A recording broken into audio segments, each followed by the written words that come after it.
Hey Calculus, we are going to work a baseball related rates problem.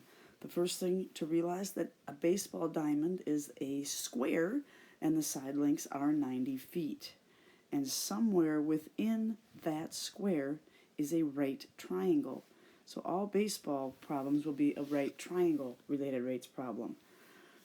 The home plate is here. The batter hits the ball and then he goes to first, to second, to third base. The bases cannot move. So the side lengths of the square stay the same length. They do not change.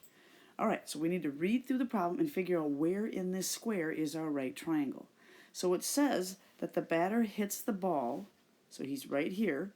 He hits the ball and he runs towards first base. So the batter is somewhere between home plate and first base. All right, so I'm going to put him right here for now. There is our batter, and he's running towards first base. All right, so it looks like this side right here will be one of our sides of our right triangle. All right, then it says, at what rate is his distance from second base decreasing?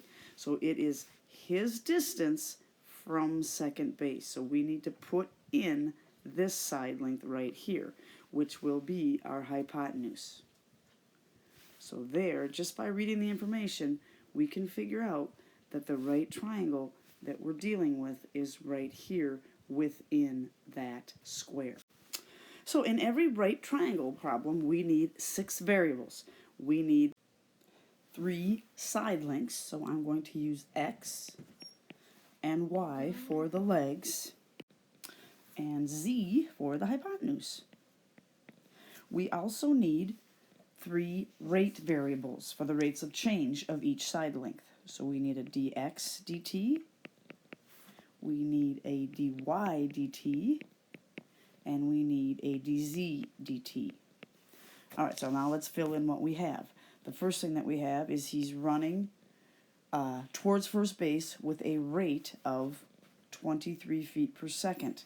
So that is this rate right here. So that is our dx dt, 23.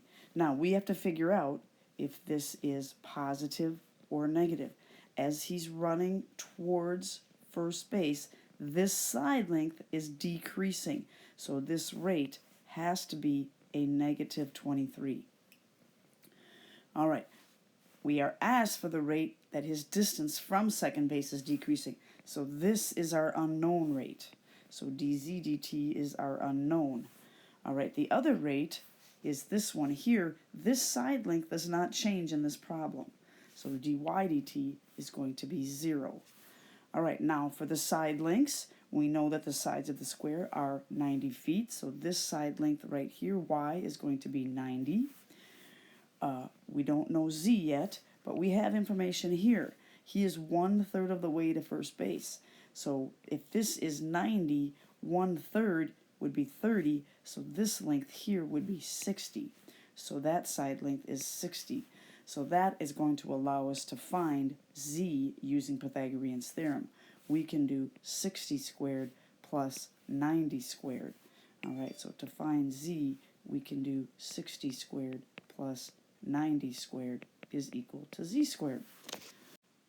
Okay, so here is everything organized. We are given these right here. We were able to find these, and this is what we are trying to answer. The equation we need for side lengths of a right triangle is just Pythagorean's theorem. The 2 legs squared, x squared plus y squared is equal to z squared. Then we need to take the derivative. That's what differentiate means right here. We have to use the chain rule on all 3 variables. So the derivative of x squared using the chain rule is 2x dx dt. And then the derivative of y squared is 2y dy dt. And the derivative of z squared is 2z dz dt. If you need help with that, go off to the side. If we look at it like this, we know the outside function is something squared, and we know the inside function is x. So the derivative of the outer is 2 times something to the first. the inner as is x, and the derivative of the inner, we just use dx dt. That stands for the derivative of x. So that's how we get those three derivative terms. Now we're just ready to plug in. It is nice to cross out the 2's because then you have less to deal with. But we know that x right here is 60 feet.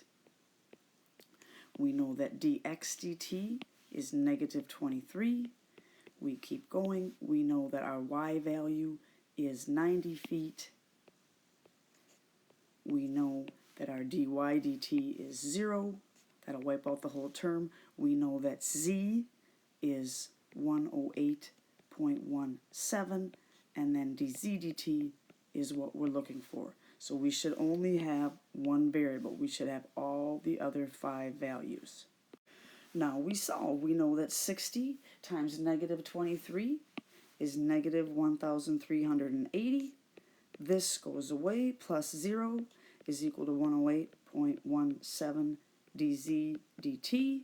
We need to get dz dt by itself, so we're just going to divide both sides by this right here.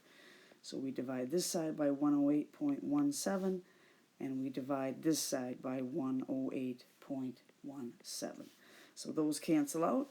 We've got dz dt by itself. When we take negative 1,380 and divide it by this, I am getting dz dt to equal negative 12.76, and that is a rate, so we need a unit that coordinates with the rates. So there it is. Thanks, calculus.